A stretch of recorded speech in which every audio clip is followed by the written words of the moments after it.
Do you know what multi-billion-dollar SaaS companies like Shopify, Notion, Webflow, Zapier, and a ton more all have in common? They're using a few, if not all, the marketing strategies you're about to learn in this video. Hey, my name is Omid, and I'm bald. What the heck? Jokes aside, I've spent my entire career working with SaaS companies and working in marketing. I've worked at marketing agencies, I've worked in-house, I've worked with clients, I still work with clients to this day, helping them with their marketing, specifically their organic marketing. And one of the highlights of my career was being an early marketing employee at a company called Webflow, and later on leading content marketing and SEO initiatives at that company. So a lot of things I've learned there, I'm also going to talk about in this video. And to lead nicely into the first one, we're actually going to talk about SEO. And when I talk about SEO, I mean it in two different ways: editorial SEO and programmatic SEO. So for SaaS companies, there are a few different types of pages you want to create to maximize your SEO potential, and these are going to be mostly conversion focused pages. I'm not going to talk about creating content to drive a ton of traffic to your website, but I'm going to be talking about creating content that actually people at the bottom of the funnel are going to be searching. If you actually look up SaaS content marketing strategy in Google, or you look up, say, B2B SaaS SEO, I have a couple articles on my blog that go into these a lot more in detail, but here's just the main gist of it that you need to know. So for example, let's say we're Webflow and we know that people are searching up things like Webflow versus WordPress. Now, when you look up Webflow versus WordPress, right now, of course, there's a Reddit coming up because Google is loving Reddit. But the first one you can see is actually a landing page from Webflow. So the first SEO strategy on the editorial side is actually creating these versus style landing pages.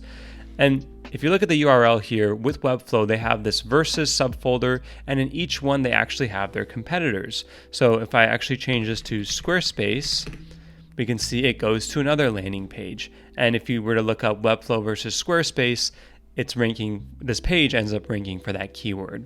Again, I'm going to go into more videos on how to do SEO, and I already have a ton of content on my blog, so I'm not going to go into too much detail on the actual on-page SEO of this. But besides versus pages, what you want to also go after are list posts. So for example, say you're a SaaS company that's a productivity app. If you were to write a blog post around the keyword best productivity apps, and you were to try to optimize around that keyword and get it to rank in Google, you would essentially show up in these results here. And in this case, Zapier is an article that's a SaaS company going after this keyword best productivity apps. Next strategy with SEO is to actually do like blog content. And here you want to pay really close attention to the user search journey somebody goes through when they're actually going and looking for your SaaS product. In this case, in my blog post on SaaS content marketing, I created a diagram that essentially shows how I approach content for SaaS websites. And this diagram, it's been talked about a lot now on some other YouTube videos and some other blog posts. I wrote originally this blog post several years ago, but it is a strategy that I ended up using at Webflow and was pretty vocal about it when I was there on different webinars and podcasts that I was on. But I essentially developed this framework of going through the levels of awareness of when somebody is searching, are they problem aware? Are they solution aware? Are they product aware? Or are they most aware? And through those different stages, you go through and identify what people are searching for at that stage, and you find what's the demand of the search queries that people are searching for, and you go and create that supply. In this case, it's mostly creating blog posts. Now I'm going to show you a couple examples of companies that do this really well. So Zapier is a SaaS company that does this extremely well. They basically have a blog around tons of different blog posts. And if we actually look at Zapier's SEO traffic, as you can see, there's been kind of a correction with the recent Google algorithm updates, but they've kind of restabilized. They get around 4.3 million monthly visitors just from SEO.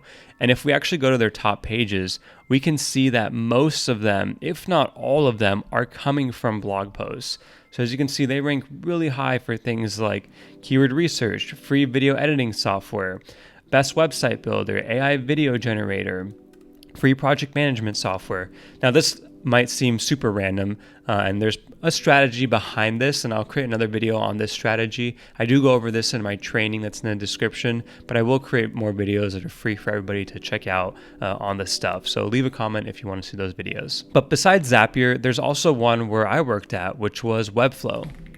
And if we actually look at the Webflow website, or specifically the blog, I had joined way back in early 2019 and worked on the site all the way up until 2022 when I left to do freelancing full-time and build the Marketer Milk website. But as you can see, that the strategy that's been done has continued to drive a lot of traffic, and they've continued to build on it as well.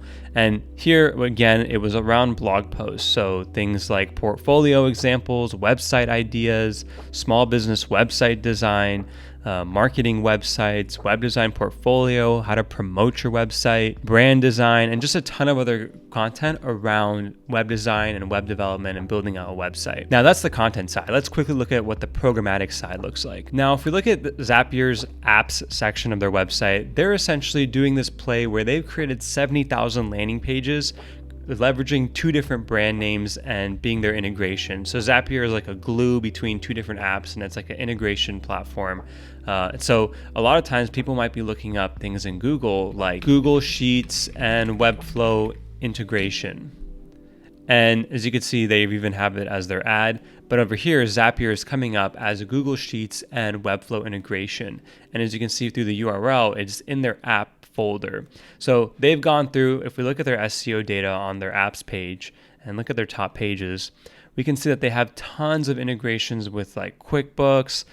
They've done everything from brand names to categories like artificial intelligence, Office 365, Pipedrive, Google Sheets, Calendly, and they have tons of different pages that they've just created, over 70,000 programmatically, basically creating this framework of brand or app name plus brand or app name, and then they create a landing page based off of those combinations, and there's tons of combinations. So for this case, your SaaS product has to kind of have this like product-led SEO approach, and Zapier is a great example to look at how to do that. Now the next strategy is going to stay on the theme of creating content, and this one's going to be creating product-led courses around your SaaS product. So what I mean by this is chances are your SaaS company, especially if you're in the B2B space or you're like a B2C tool for creators, your tool basically solves a problem that businesses or creators are looking for. For example, you could have an email marketing platform and you can teach people how to do email marketing or how to start a newsletter. You might be a platform like a website builder like Webflow, and then you teach people how to build a website or how to design a website. And in these cases, the idea is that you're creating how-to pieces of content or tutorials on how to do a broad subject, but in order to actually complete your tutorial, they have to use your SaaS product. So for example, Webflow has the Webflow University, where you can go through and learn everything about how to design a portfolio, how to create a website, and how to even design a website, or also how to just do Webflow like 101. And one of the strategies that works really well with this is when you're actually leveraging SEO to drive traffic to your website. And then what you do is you create a course as a gated piece of content, and it acts as a bridge before somebody goes from landing on your website to actually signing up for your SaaS product. For example, if I were to search how to learn web design, I can see there's this article from Webflow that we released a long time ago. It's been updated ever since, but it's around how to learn web design in 9 steps. And what we notice is when we used to try to send people straight to signing up for Webflow, it is a really complex SaaS product. The conversion rate was really low. So instead of going from straight landing on a piece of content to signing up for the SaaS product, you go from landing on a piece of content to consuming a free course to then that course basically showcasing the SaaS product. And that's how you can really improve conversions with any piece of content outside of just SEO, even if you're making YouTube videos. So for example, on this article, if you actually scroll through, we created these inline blog ads, and this basically is a call to action to getting the 100 video course on web design for free. And you hit start course, and it goes into the Webflow University Ultimate Web Design course. And then once you want to enroll, you're presented to sign up for the product. And this is a really good way to get people to sign up for your SaaS product. Now, the next strategy is creating growth loops within your product. And this is something that was coined famously by Brian Balfour, who was the former VP of growth at HubSpot, now teaching how to do growth at his company called Reforge. And growth loops are basically this new concept of kind of like the new marketing funnel, at least in Silicon Valley. And it's really based around like user retention. So it's when the idea is that somebody signs up for your product, they get activated and they start using your product. And the idea is that If they love the product enough to become a repeat customer, then there's a better chance that they're going to tell people about it. And when they tell people about it, new people sign up, and it kind of creates this growth loop. And the one thing that I learned in this course that I took 5 years ago was that retention is the silent killer of many startups, especially SaaS startups. If you can't retain your users or people are churning, there's a good chance that no matter what you do with all your marketing efforts, your company eventually is going to die when you run out of funding or money to pour into marketing. Now, one really cool example of a company that does a growth loop really well, that's like a marketing way of doing it, that's pretty easy, is the company Beehive. Now, Beehive's a newsletter platform. It's the newsletter platform that I use for my newsletter. And if you actually look at one of the newsletter editions that I have for marketermilk.com, which this is going to lead us nicely into just a quick ad for this video. Marketermilk.com, it's a website that I created where every weekday I curate the best marketing news, resources, and guides on the homepage. It's every weekday, Monday through Friday, and then there's a free newsletter that basically rounds up the best marketing content from the week, the latest marketing news, a bunch of other goodies in there like different ads from the past and cool marketing jobs that I see currently out there. And then there's also an insight for myself on things I learned in my career or something that's very like marketing tactic related. In fact, most of the information that I give away for free or like the deep knowledge and insights that I have are in that newsletter. So chances are if you ever find a video on YouTube from me, it actually was a newsletter edition at one point. So be sure to check that out. It's the first link in the description. It's completely free to join. Over 16,000 marketers from top big companies are in it, and I'm sure you'll love it. Okay, so this is one of my newsletter editions that I sent out today. And if we actually go all the way to the bottom, we can see that there's a section that says Powered by Beehive. And if I actually click on this, it goes straight to the Beehive website. Now, think about this. I send my newsletter to 16,000 people every week, over 16,000 people, and 16,000 people, or at least the people that open the email, see that Powered by Beehive. And Beehive sends multiple millions of emails every month. So imagine how much exposure their brand gets when people are sending emails through their platform. And I actually discovered Beehive because an investor that I was following started his newsletter on Beehive, and I saw that in the footer it said Powered by Beehive. And at the time I was thinking about starting the Marketer Milk website and newsletter, and I was like, what is this platform? Clicked on that little Powered by Beehive button, fell in love with the tool, and I've been using it 3 years later. So these product growth loops can work really well, and a lot of SaaS companies have started to notice this, and especially around like creator tools, you're starting to see like made with or made by, and then like a brand name. But there's tons of different ways that you can approach this for your SaaS company, and it's really dependent on the type of product that you have. A lot of times people can use like referral programs as growth loops as well, but we'll talk about this in another strategy in this video. All right, the next one is pretty simple, but it's launching on Product Hunt or Hacker News. So Product Hunt is a place where people launch their products. And as you can see, it's got this very much like Reddit upvote style to it. And actually a lot of big companies that you see today initially launched on Product Hunt and got their first like kickstart with this platform. For example, Webflow has launched on Product Hunt, Notion has launched on Product Hunt, a lot of big other SaaS companies have launched on Product Hunt, and there are a lot of guides on how to actually launch on Product Hunt. If you go into marketermilk.com and you go to topics, you go to the search section and you type in like Product Hunt, I've curated a bunch of articles there on how to actually launch on Product Hunt. And the main thing is that you want to launch at midnight, which is when a lot of the products basically reset for the next day. There's also another site called Hacker News, and Hacker News is by Y Combinator. It's like their Reddit-like news site where people post things around developer tools or news in the development space. So if you're running a SaaS product that is very like developer technical heavy, this could be a great place to also launch your product. For example, Webflow, when they initially launched the beta version of the platform, when they had their Webflow Playground, they launched on Hacker News, and that's how they got their initial first few thousand users and got funding by Y Combinator and started building a great product. It started with them basically launching on Hacker News.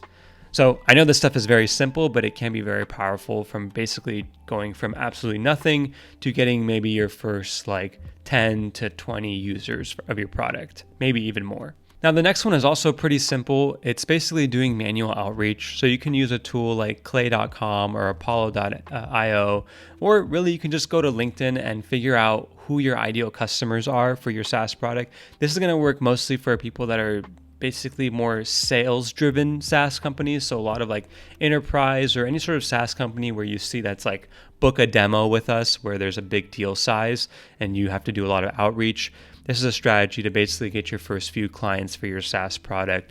Find your ideal customer, go to LinkedIn, figure out who they are, figure out their website, go to another tool like hunter.io, place their website within the hunter.io, find their email, and send them a super personalized email on basically you giving them something of value. And again, if you actually have used like the first two strategies on here where you've created content on your website for SEO, or you have case studies on your website, or you have a lot of free courses, you can email these to potential prospects and just say, hey, here's a great guy that I think would help you based off whatever problem your SaaS product solves, or here's a great course that you can take that'll help you do X, Y, and Z for your business. And we also do this for a lot of companies just like yours. We'd love to hop on a call with you and basically just see if you can help them, just purely giving value without asking much in return. Now, you can also join communities. So there's a website called thehiveindex.com. And what you can do is you can go to where maybe your ideal customer is. So say you are a B2B software company around selling a tool for creative directors. You can basically go and look up things like creative, for example, and you can find creative product managers on LinkedIn.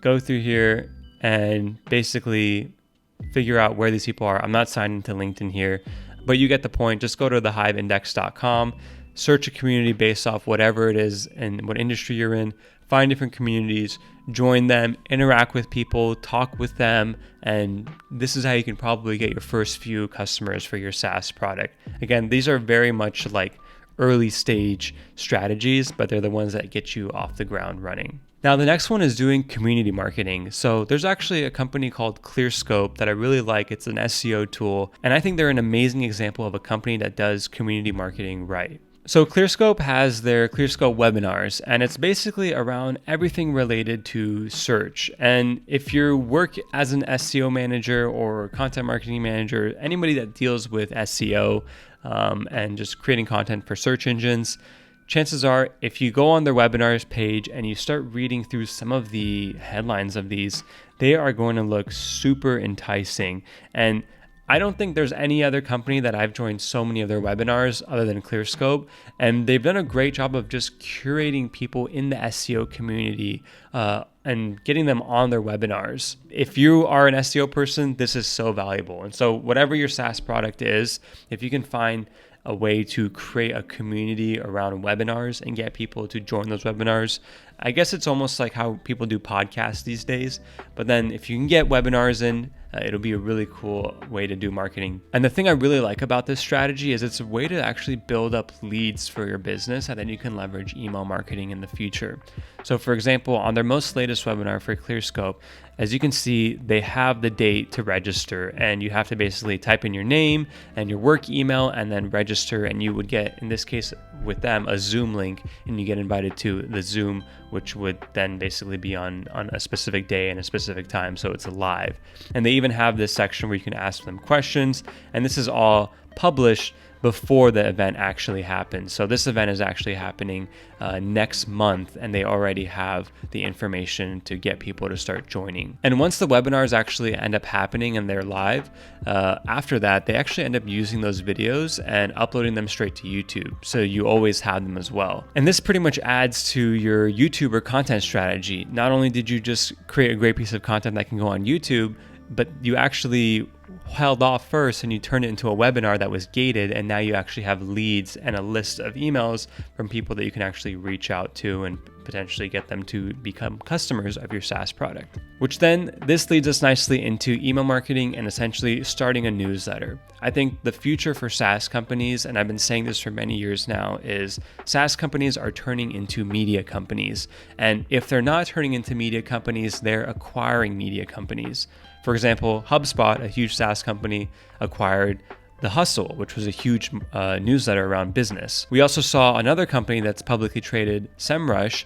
It's an SEO tool, and they actually ended up acquiring backlinko.com, which was a huge website around SEO, still is, that Brian Dean, the founder of it, created. And if we actually look at Backlinko, this site gets like 1 million visitors a month. There's essentially an email list that you can join. And you bet that in any sort of piece of content where they're talking about a keyword research tool, SEMrush has inserted themselves into this name, leveraging the existing brand Backlinko has built over the years. So if you can start a newsletter around your industry and basically be the person that curates news in your industry or has really thoughtful, original insights and get people to just learn things from you, and you can nurture your community, this is a great way to actually drive people and attention to your SaaS business. Now, the next strategy is to create an affiliate program for your SaaS company. And there's a handful of tools that you can use specifically for SaaS in the space. I've seen SaaS companies using First Promoter.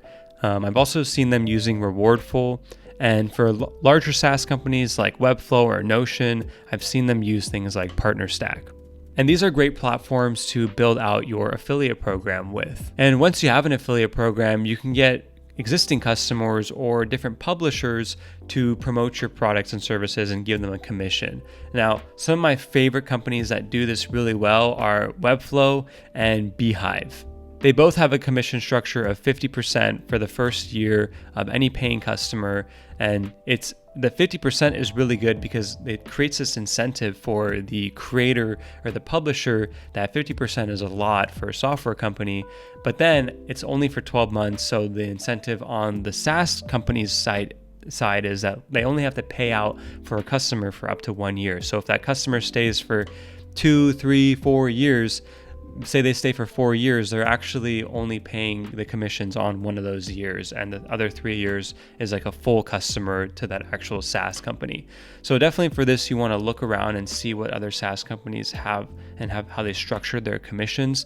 A lot of SaaS companies also do just lifetime commissions at like 20% or 30%, but maybe if you can find a way to do a higher percentage, but maybe not make it lifetime and balance those incentives, you can get a lot of publishers to start promoting your product. And this is actually a great way to even passively build backlinks and build your domain authority if you're investing in things like editorial SEO and programmatic SEO. And last but not least, I want to talk about creating a great homepage. Now, you might be asking, hey, this isn't a marketing strategy, but everything we've been talking about is about driving people to your website and to learn about your brand.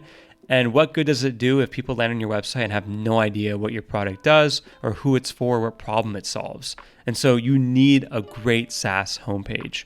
I made another video recently about the top SaaS websites and the 7 questions that it needs to answer.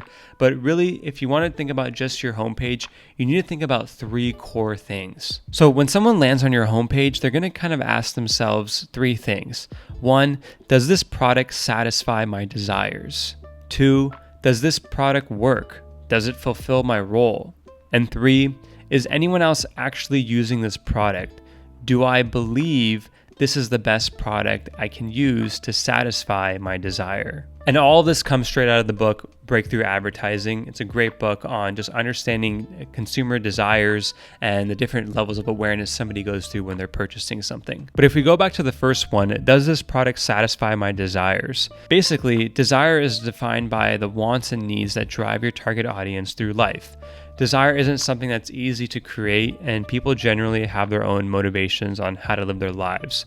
But your goal as a marketer, especially somebody who's marketing a SaaS product, is to understand your prospects' desires and expand on them, fine-tune them, and channel them into your product. This is why it's so important to create an ICP so you can study who your target audience is inside and out. And when it comes to your website, you channel your ICP's desire through your headline, or essentially the hero section of your homepage. For example, Webflow's homepage, their hero section, especially their H1 heading, says, your site should do more than look good. Now, it's really cool that they're using the word your because it's speaking directly to the person that's landing on the website. It's also speaking to the desire of their website visitors. They know that people that are going to be using Webflow, they want to create a website that's fully custom, but at the same time, they want to have all the tools they need to make sure that they can grow their website. And this messaging can change over time. For example, Webflow's messaging now is very much enterprise focused, where they're targeting a lot of big businesses to use their product. And a lot of big companies do use Webflow. And Webflow knows that a lot of these companies, design is nice. They care about how things look, but it's more than that. They need to make sure that things are secure. They need to make sure that there's a great SEO tools to grow their website. They need to make sure that there's things like website localization. So if they're selling products internationally, the language or their website translates into different languages really easily. It's a lot of stuff that's more than just a design, and Webflow knows this. So they speak to that desire in their headline really well. And if there's one takeaway from desire, it's that you need to lean into the true desire your prospect has for even wanting to use a product like yours. And that's what your headline really needs to speak to. Next, for your homepage, you want to pay attention to the job roles that somebody has that's looking at your SaaS homepage. And the role is where your ICP begins to think about the legitimacy of your product and how it will act as their tool to achieve their desire.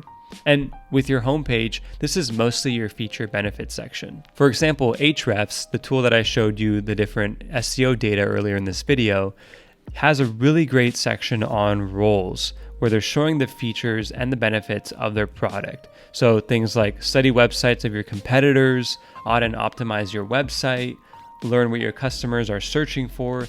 These are all basically jobs to be done for somebody who's a content manager or an SEO manager. And they're speaking directly to the things that those types of people want and what their job role really pertains. A great way to figure this out is actually if you say sell to businesses and you know your ICP is somebody that, say they're like a product marketing manager or whatever their job role is. It can be outside of marketing. I'm just using it because my brain is so much in marketing right now.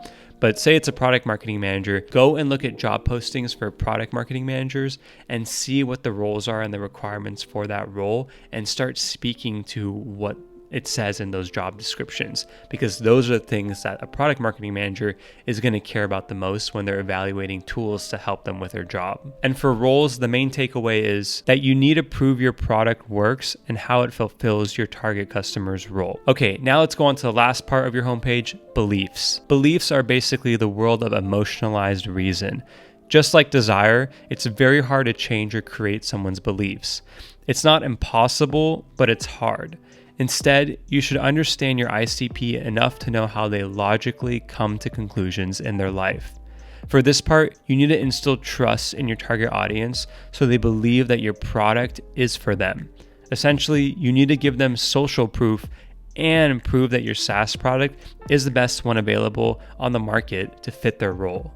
Asana is an example of a SaaS company that does this really well. If you scroll all the way down their homepage, you can see that they have this section on the world's top companies trust Asana with all their case studies, and you can go through and see all these testimonials and case studies from people that actually use their product. For example, if somebody is an associate manager somewhere, they might come across this section and see that an associate manager at Spotify actually uses Asana and loves the product. And then they begin to see themselves in this product and they start to believe that it's right for them because there's somebody else just like them that's using the tool.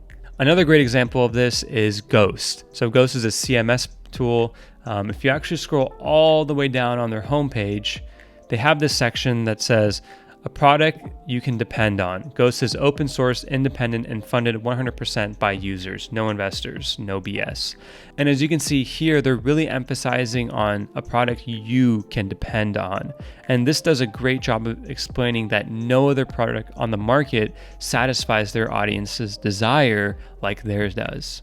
And the main takeaway here with beliefs is that you need to prove that people rely on your products and that no other product satisfies your audience's needs as well as yours does. Show your product's greatest strength. All right, that's it for this video. If you want to see any more videos, you want me to dive even deeper into any of these strategies, leave a comment below. Any sort of comment helps me understand what you guys want to see. And I just want to basically download my brain onto the internet and just give as much value as I can. I love creating videos. I stopped doing it for 7 years and now I'm back to doing it again. And I really want to just create amazing stuff. So leave a comment on anything you want to see. Leave a like on this video, subscribe, hit the bell icon, and I'll catch you in the next video. Peace.